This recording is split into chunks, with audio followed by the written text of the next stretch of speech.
ಪಕ್ಷ ಅಲ್ಲಿರುವಂತಹ ಗ್ರಾಮ ಪಂಚಾಯತ್ ಯಾವುದೇ ಒಂದು ಜನಪ್ರತಿನಿಧಿಯನ್ನು ಇಟ್ಟುಕೊಂಡಾದರೂ ಸಹ ನಿಗದಿಪಡಿಸಿದಂಥ ಗ್ರಾಮ ಸಭೆಯನ್ನು ಮುಗಿಸಬೇಕು ಅನ್ನುವಂಥದ್ದು ಒಂದು ಈ ಒಂದು ಪಂಚಾಯತ್ ರಾಜ್ ವ್ಯವಸ್ಥೆಯಲ್ಲಿರುವಂಥ ವ್ಯವಸ್ಥೆ.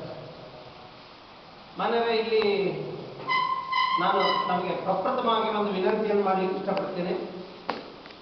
ಈ ಗ್ರಾಮ ಸಭೆಯನ್ನು ಕರೆಯುವ ಉದ್ದೇಶ ಮೊದಲೇ ಹೇಳಿದ್ದೀನಿ. ನಿಮ್ಮಿಂದ ಬಂದಂಥ ಅಹವಾಲುಗಳನ್ನು ನಿಮ್ಮ ಭಾಗದಲ್ಲಿ ಏನು ಅಭಿವೃದ್ಧಿ ಕಾರ್ಯಗಳಿಗೆ ಆಗಬೇಕು ಅನ್ನುವಂಥ ನಿಮ್ಮ ಆಶೋತ್ತರಗಳಿದೆ, ಅದನ್ನು ತಿಳ್ಕೊಳ್ಳೋದು, ಇಲ್ಲಿಯ ಸ್ಥಳೀಯ ಸಂಸ್ಥೆಯಿಂದ ಅದನ್ನು ಎಷ್ಟರ ಮಟ್ಟಿಗೆ ನಾವು ಪರಿಪೂರ್ಣ ಮಾಡಲಿಕ್ಕೆ ಸಾಧ್ಯ ಅನ್ನೋದನ್ನು ಚರ್ಚಿಸೋದು, ಅದು ಆಗಲಿಲ್ಲ ಅಂತಂದ್ರೆ ಮುಂದಿನ ಹಂತಕ್ಕೆ ಅದನ್ನು ಕೊಂಡೊಯ್ಯಲಿಕ್ಕೆ ಏನು ಕ್ರಮಗಳನ್ನು ಕೈಗೊಳ್ಳೋದನ್ನು ಚರ್ಚೆ ಮಾಡೋದು, ಇದು ಒಂದು ಗ್ರಾಮ ಸಭೆಯ ಮೂಲ ಉದ್ದೇಶ. ಇನ್ನು ಅದನ್ನು ಬಿಟ್ಟು ಒಂದು ಆರ್ಥಿಕ ವರ್ಷದಲ್ಲಿ